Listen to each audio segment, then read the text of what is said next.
Well, everyone, today's that day.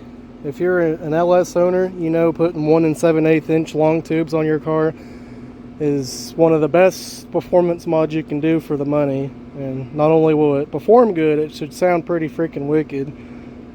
Got everything here ready to install. Got X-pipe, catback, magnaflow exhaust. I'll put the link in the description. Clamps, O2 extenders, GM manifold bolts and gaskets, and then Speed Engineering 1 7/8 Longtube Headers with the high flow cats. Wink wink. Can't forget the Corona. That's the most important piece.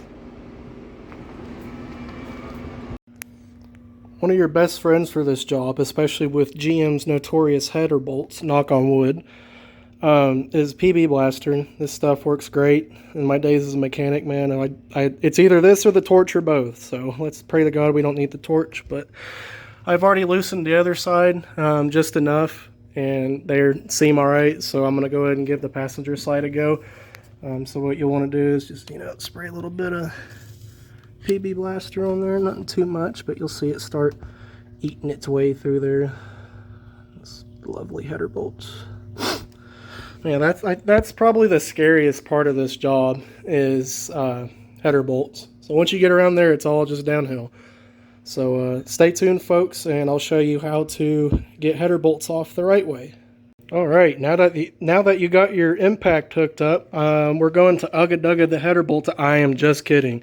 Do not use an impact gun. No, sir. Put that thing back in the toolbox where it belongs. For now.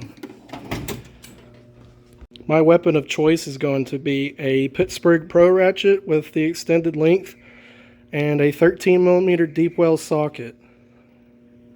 Deep well is not necessary, but it helps because of all the manifolds and sensors and spark plugs at this point in the way, so it's a lot of fun.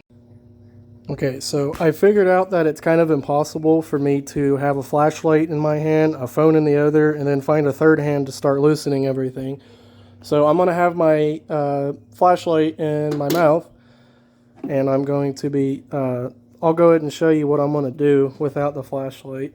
So you get your socket on there, and instead of just going, balls to the wall, straight at it, loosening it, you're wanting to just go in very small increments, and I'll show you in a second, but you want to, I start out tightening it just a hair and just to kind of break it loose, and then smack it a couple times with the end of your ratchet, go left a little bit, and it doesn't necessarily have to move, but it's just slowly starting to motivate it to move without, them breaking off in the head. So yeah, I'll show you.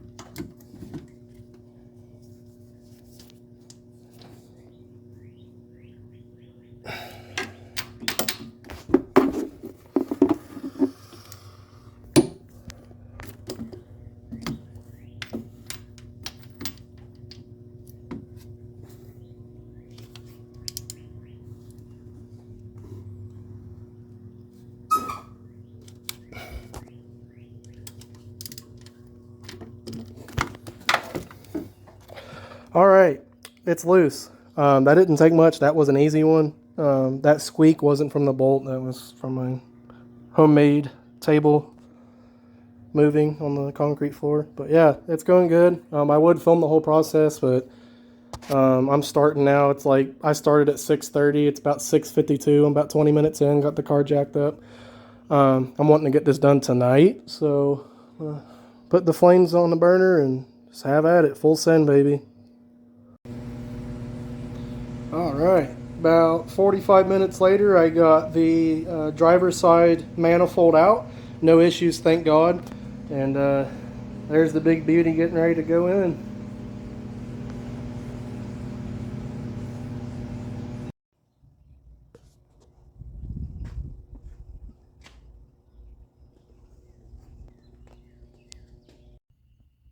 Hey everyone, thanks for watching the video. I'm sorry that I didn't finish the video installation process on the installation of the new headers and everything else that goes with it. It got pretty late and it was dark and it was just a pain in the butt to film. It was pretty easy for the most part. I would just say pay attention when your spark plugs go back in. That's all I have to say about that. But thank God everything's okay. After that point in the video, I took the passenger side manifold off, and in order to do that, you had to take off the infamous oil dipstick tube. It wasn't too bad. Pay attention, look where it goes before you take it out. If you're somewhat mechanically inclined, you'll know to get a good picture of whatever you're tearing apart in your head, so you know how to put it back in. And at that point, just it's a little bolt on the cylinder head holding it in, and then you just pull it out. Simple force, doesn't take too much. It does really help to have someone put it back in, but you can do it by yourself. Driver's side manifold you can easily do by yourself. Passenger side, it won't stay in place unless you get a clothes hanger or something, or a bungee cord to hold it in place. That one was a pain in the butt, and it wasn't as bad as everyone says. I don't know if that's just because I'm an ex-mechanic or, you know, not to toot my own horn, but it wasn't that bad. Overall, it was about 4.5, 5 hours install time. I got done about 10:30, 11 o'clock at night.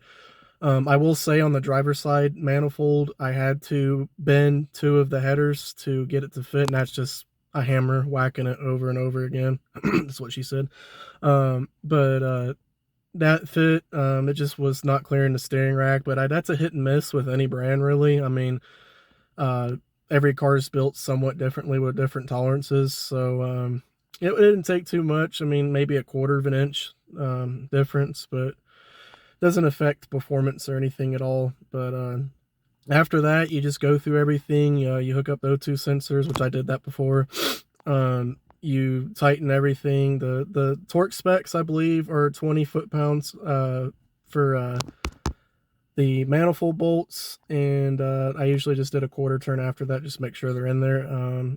At the time of this video, it's been about 3 weeks, a month since I've done the install, and it's knock on wood, everything's been fine.